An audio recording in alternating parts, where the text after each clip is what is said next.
Alex, people think the soul of a piece is in the joinery or the welds, but the truth is the finish is the handshake. It's the first thing someone feels when they touch your work, and if you botch it, that's all they'll remember. Is that why you've been staring at that green bowl for 20 minutes? I thought maybe you'd finally lost it and started meditating on kitchenware.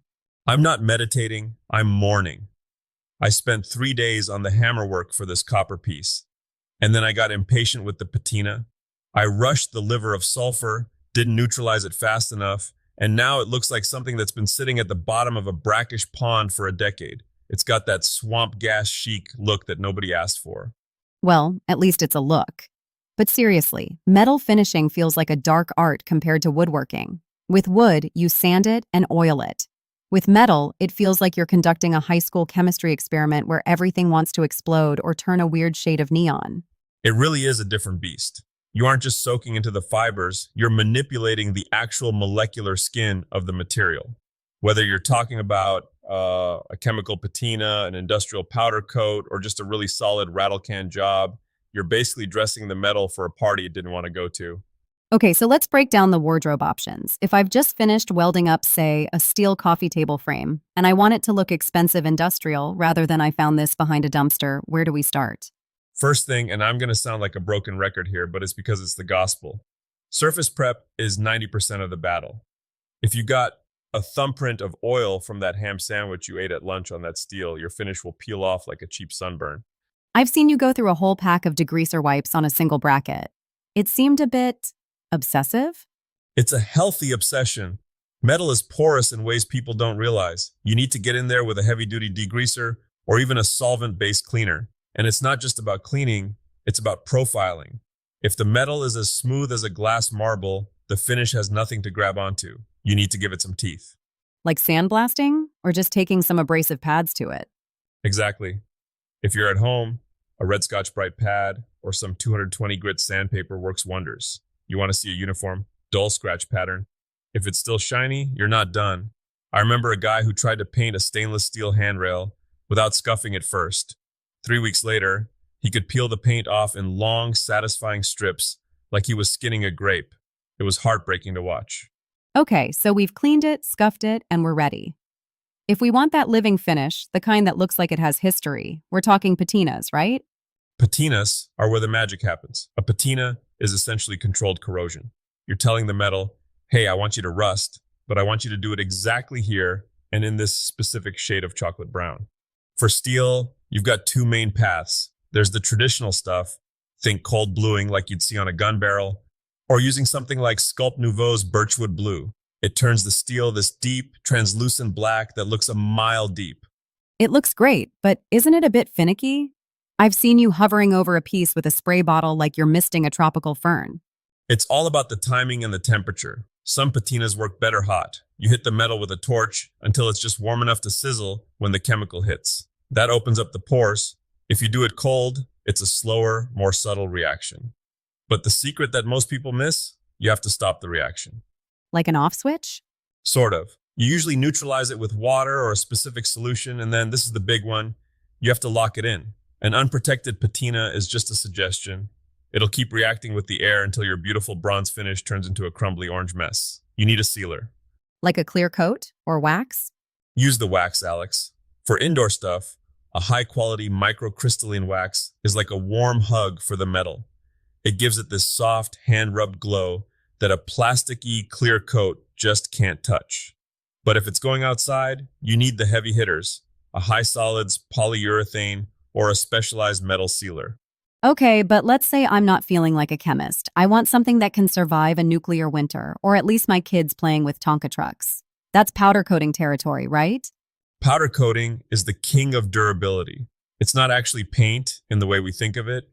It's dry plastic powder that's electrostatically charged so it sticks to the metal, and then you bake it in an oven at about 400 degrees. It melts together into this continuous, hard-as-nails shell. I've always wondered, is this something a hobbyist can actually do? Or do I need a factory and a hazmat suit? You can actually do it in a home shop if you got a dedicated toaster oven, and for the love of all that is holy, don't cook your frozen pizzas in that oven afterward. The fumes are, let's just say they aren't an ingredient in any recipe you want to eat. Good tip. So I'm guessing the electrostatic part is the tricky bit? It sounds fancy, but the hobbyist guns are pretty simple. You clip a ground wire to your part, and the gun gives the powder a positive charge. The powder literally flies toward the metal and wraps around the corners. It's like magic. It gets into all the nooks and crannies that a spray can would miss.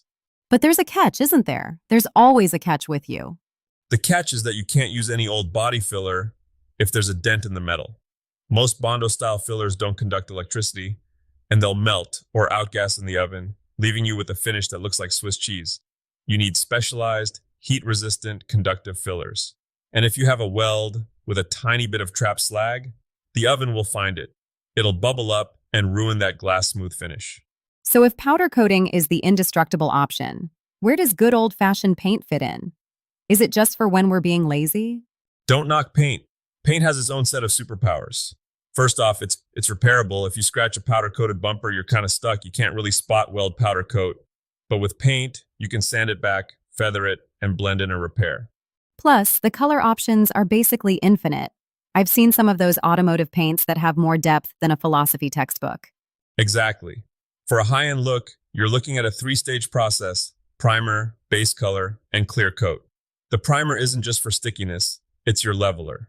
If you've got some minor grind marks or pits in the steel, a high-build primer is like a liquid eraser. You spray it on thick, sand it flat, and suddenly that rough casting looks like polished marble. I remember you telling me about a shortcut you took with a tractor restoration once. Something about direct-to-metal paint? Oh, let's not dig up the skeletons. I thought I could skip the primer on a set of wheels because the can said all in one. I spent 8 hours cleaning those rims. Within a month, the paint was lifting off in sheets like old wallpaper because the direct-to-metal didn't have the etch acid required to actually bite into the smooth steel. It was a humbling lesson in reading the fine print. So, for someone starting out, what's the hierarchy? If they've just finished their first metal project, how do they choose? It's all about the environment.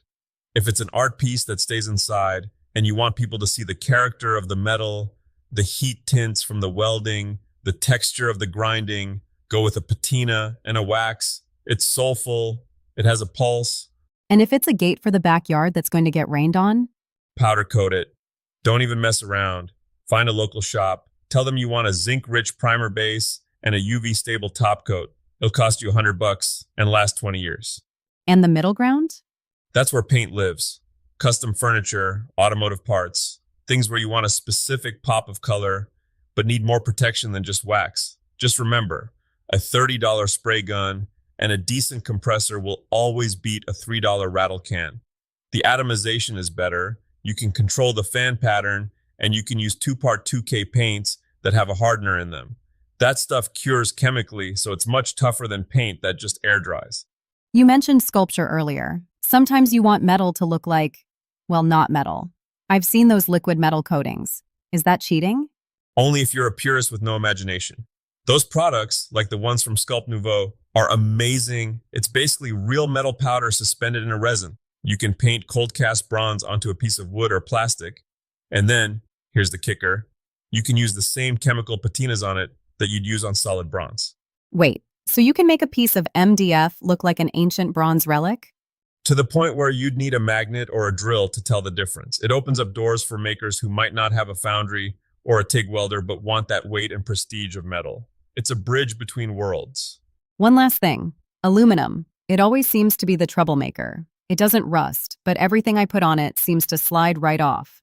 Aluminum is the greasy teenager of the metal world. It builds up an invisible layer of oxidation almost the second it touches the air. If you want to finish aluminum, you have to be fast. You clean it, you scuff it, and you prime it with a self-etching primer immediately. That primer has a bit of acid in it that eats through that oxide layer and anchors itself. It sounds like finishing metal is less about applying a coat and more about negotiating a peace treaty between the surface and the environment. That is a beautiful way to put it. You're trying to find a way for these two materials, the raw metal and the finish, to live together without fighting. And when it works, when you pull a piece out of the oven or buff that final coat of wax and the light just glows off the surface, that's the moment you forget all the times you had to sand it back and start over. Well, I think the takeaway for me today is clean it until you think it's clean, then clean it one more time, and maybe stay away from the swamp gas bowl for a while. Fair point. I think I've got some sanding to do. But genuinely, the finish is where you go from I made this to this is a piece of work. It's worth the extra day, the extra wipes, and even the occasional chemistry induced headache. I'm actually feeling inspired to go scuff something. Just don't scuff the coffee mug, Alex. It's ceramic. It doesn't need teeth. No promises. All right, folks, get out there, make some sparks, and for heaven's sake, wear your respirator when you're spraying the good stuff. We'll see you next time in the den. Catch you later.